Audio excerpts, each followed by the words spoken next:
Hey everybody, it's hwsteele. Today is June 30th, 2023, and in this video I want to talk to you briefly about something that I think people maybe get wrong, and that is their expectations of what they should be able to do once they learn how to forecast and trade like W.D. Gann. So W.D. Gann, in his books and courses and his advertisements and such, of course, talked about all his successes in trading, but he never really talks a whole lot about his failures. There are certain points in time, certain campaigns, where Gann's making a 80 or 90% success rate in his trades, but the reality of the situation is we don't know what his lifelong trading percentage was. In other words, if we took all of his trades once he learned his methodologies that he was applying that made him so amazingly good at forecasting in theory, we don't know what his true average would be. So all we can really do to sort of kind of gauge that is to look in books of Gann's and see actual forecasts that he made within those books or articles or whatever. And by doing that, we can kind of give ourselves an idea of what can really be achieved. Because this book right here, The Tunnel Through the Air, it's a really good book to give you examples of what you can expect from Gann. The reason for that is this book was written in 1927, and there's trading stuff that goes on before 1927 and during 1927, and then there's forecasted stuff into the future. So that's what I want to focus on today in this video for 10 or 15 minutes, is to look at how well Gann was forecasting the real future, the actual future. So if we look in Tunnel Through the Air here, a lot of people initially make the mistake and assume the date of the forward here is May 9th, 1927. So they think that anything in this book past this date is an actual forecast, but that's not really the truth. The book, if we look at the catalog of copyright entries here, we find out that Tunnel Through the Air was copyrighted in November, very early November 1927, which means anything in this book up to October to November 1927 is not an actual forecast. It's actually just information that Gann had. Now, if we come, the big campaigns in this book where Gann gives a lot of really specific dates and prices and the amounts of the trades, how big the trades were, are the Robert Gordon's Great Campaign in Cotton and Major Motors, and this takes place in this book from June to September, October of 1927. So in other words, both of these campaigns, Gann had all of the information that was going on in these campaigns before the book was put out. So in other words, none of this is an actual forecast. And you'll notice that in these campaigns and then in trades talked about earlier in the book, that Gann's pretty specific. He gives dates, he gives amounts, all that kind of stuff. And then you'll notice that after this point in the book, Gann is no longer specific about his forecasts in the same way, his trading forecasts anyway, in the same way that he was at this point. And that's because he did not have that level of information. At this, he had all the actual information, so he was able to put exactly what happened into the book. But after that, it was all a real forecast. So I highly recommend, if you're interested in studying this book, that you pay attention to the level of detail Gann put into the information or into the forecasts before this point in the book, and compare that to the level of information that he was putting in the forecasts after this point in the book, because there's a big difference, okay? And that's important to understand. When we look at the actual forecast, suddenly the precision goes away. So let's spend a little bit of time looking at it here. The very first thing we can look at is on page 199. It says, the great decline in stocks, which he, Robert Gordon, forecast for the fall and winter of 1927 took place, and he made money rapidly on the short side of stocks. So that doesn't say specifically that the Dow Jones went down, but that's the assumption that would be made from that. And if we look at the actual market here, in 1927, we see that the market made a big top right here in September and very early October 1927. So this is right where fall 1927 starts. And you know what? The market did start moving down. In fact, this point right here is at the very end of October. So in other words, when Gann copyrighted, had this book printed, and it came out, the market had been moving down. And Gann's forecast seems to have been that the market will continue to move down in the fall and winter of 1927, and it clearly did not there. Now we can say that, you know what, that wasn't a Dow Jones forecast, so we don't know if that actually, how well that forecast actually came out, and that's fair. So let's go ahead and move on to page 220, because we have here chapter 18 of Tunnel Through the Air. We have Robert Gordon writing basically an article and giving it to Mr. Kenilworth concerning the 1928 presidential election. He talks about that, and then toward the very end of it right here, he says, with the present data in hand and the events that are to follow the next presidential election, my judgment is that a Republican will not be elected. Okay, so he specifically says he doesn't believe a Republican will be elected, and he gives, information in this small chapter and kind of explains why.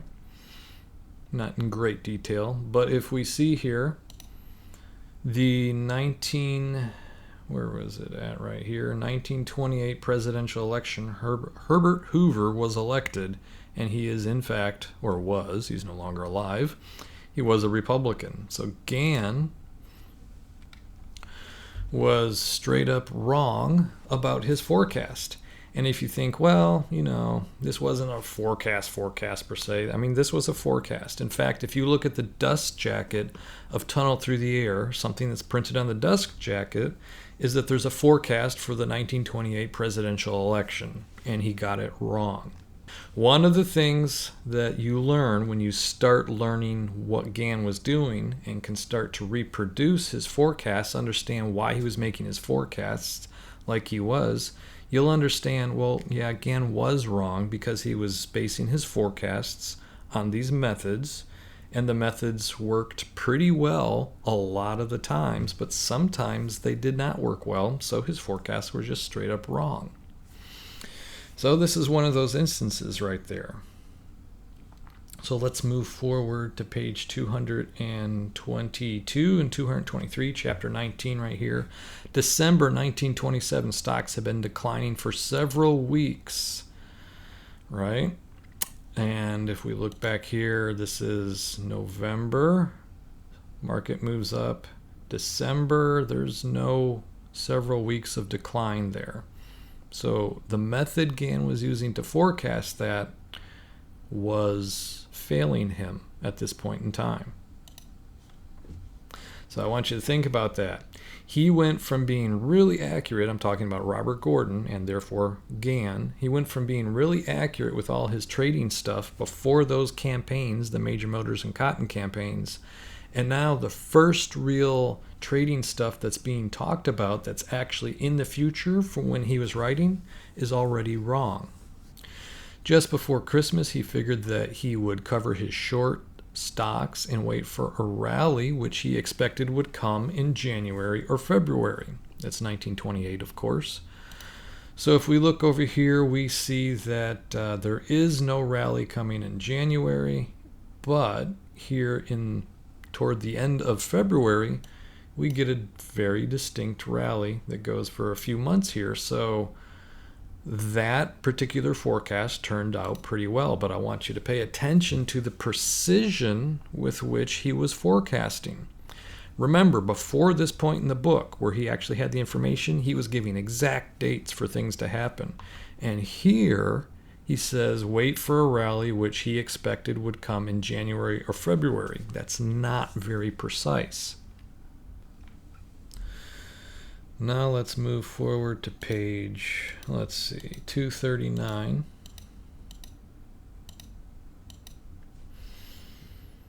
All right, page 239 here. Let's look at this paragraph right here. It says Robert figured that there would be a big bull campaign in cotton during 1929.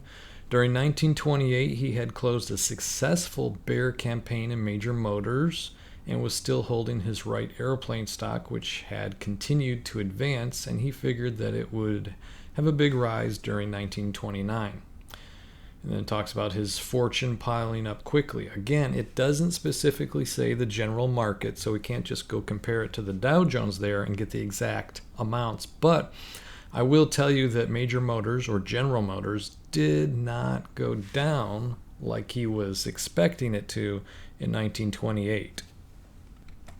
But the big point I want to make to you about this right here is Gann's talking about a very large amount of time, 1928 basically. He's skipping over a big period of time, and he's not giving you any details about this trading. He's just giving you very generic stuff that's going on. This is all in the future. So this right here, he's giving you specific, how should I say it? He's showing you his level of ability is what I'm basically putting it down to right here.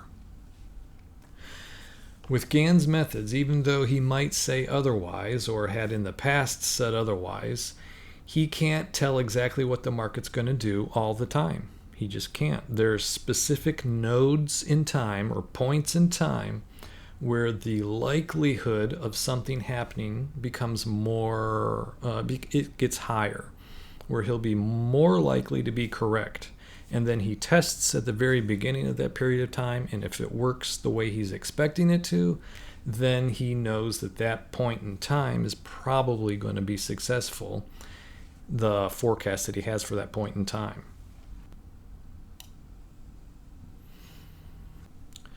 Now at this point in time, we're in 1930. The war in this book has started, and the assumption by all the Gann folks out there is that this war is actually a description of the market going down, as the big bear market from 1930 to 1932.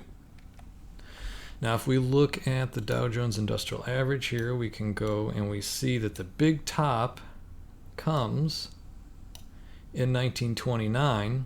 The market moves down dramatically, has a huge crash, and then comes back up. And then here in April of 1930, which is when the war starts and tunnel through the air, we get this secondary top here. It's a significantly lower top, but a secondary top, and then the war progresses from there. So the reality of the situation is the amplitude of the moves that happened here, Gann was not expecting. You can tell from reading this book he was not expecting it, and you can tell from his 1929 forecast, his annual forecast that we have a copy of nowadays. But quickly getting back right here, we see that the United States Army officers knew that they must fight for time and get some new inventions ready, blah, blah, blah. On June 14th, 1930, Los Angeles was surrendered. So the first city that was attacked, Los Angeles, was surrendered on June 14th. So if this war is a description of the move the market was going to make down, we would expect June 14th, 1930 to be something very significant, negatively speaking, in the market. So let's go look at June 14th, and I'm actually going to change this back to candles. 1930. I'll zoom in here. June 13th and 14th. So we actually have, it's not the top, but it's kind of the midpoint of the move, but we have an acceleration to the downside. So whatever Gann was forecasting there, it seems like it kind of, there's something's happening there at pretty much the appropriate time. So that looked like a pretty decent forecast, but we don't actually know exactly what Gann was trying to convey with the information in the book. In other words, these battles, we're not exactly sure. We can only assume that when something bad happens, the market should be moving down, and when something good happens, the market would stop moving down or possibly retrace to the upside during that period in time. She said, Mr. Gordon, do you know that the market is following the forecast which you mapped out in 1927? So obviously he wrote this book in 1927, and they're talking about 1930 right now. And then he gives more. Edna asks if he thought there was any hope of the terrible war ending soon. He says no. He replies that the end will not come until the summer or fall of 1932. So again, that is an accurate representation of what happened in this downtrend. But again, pay close attention to the precision with which he was able to make the forecast. The summer or fall, he's giving the correct year for the bottom, but he actually kind of gives a several month period of time that the bottom might happen in. All right? Now let's go to page 303/304. All right, here.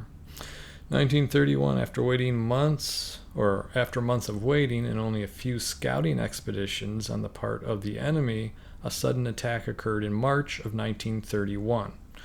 So we look at March of 1931.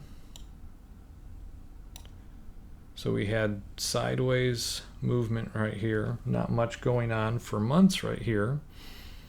And then here at the end of February and March, we have the beginning of another significant leg down. So that seems to be a pretty decently accurate forecast also. But again, we don't have exactly specific dates. So when anticipating what you're going to be able to do with Gann in the future, with Gann's methods, I should say, in the forecasting the future several years from now, you're seeing examples of it here in this war described in Tunnel Through the Air of what kind of level of accuracy you're going to be able to get. I'm not going to take the time to keep going through the book. It's easy enough to do that for yourself and then to test it to see what the Dow Jones was doing at the time and to see Gann's actual forecasts and how they line up or how they don't. There's some hits and some misses that come in the future of or in the rest of this book from page 300 to the end of the book. But the main point I wanted to make and reiterate, because I have recorded a video or two about this topic before, is what to expect you're going to be able to do when using Gann's methods to forecast. Because the way this book is written, it's really easy to make the assumptions that all that precision, that exact preciseness with the trading that was in the earlier part of the book would actually be usable in the later part of the book. In other words, the precision with which he had all those details, like specifically in the great campaigns, versus the actual forecasts he was making into the future from 1927 on, there's a big difference between those levels. And you cannot get to the levels that he was displaying in the great campaigns until you're at that point of time. And again, even when you are at that point in time, every once in a while, it's still going to be bad. You're still going to have bad information because the methodologies are only as good as they are, and they are not 100%. So when you make a forecast in the future and you expect something like a big move down like this and it doesn't materialize, well, then you correct course and you realize that probably the opposite is going to happen. The main point of this video is not to encourage or discourage anyone from studying Gann, but to just help you understand that you really need to be realistic with yourself with what you're expecting to be able to do once you have this information. So anyway, hopefully this video will be of some sort of help to some folks out there, and I'm going to go ahead and end it here, and I will talk to you in the next video.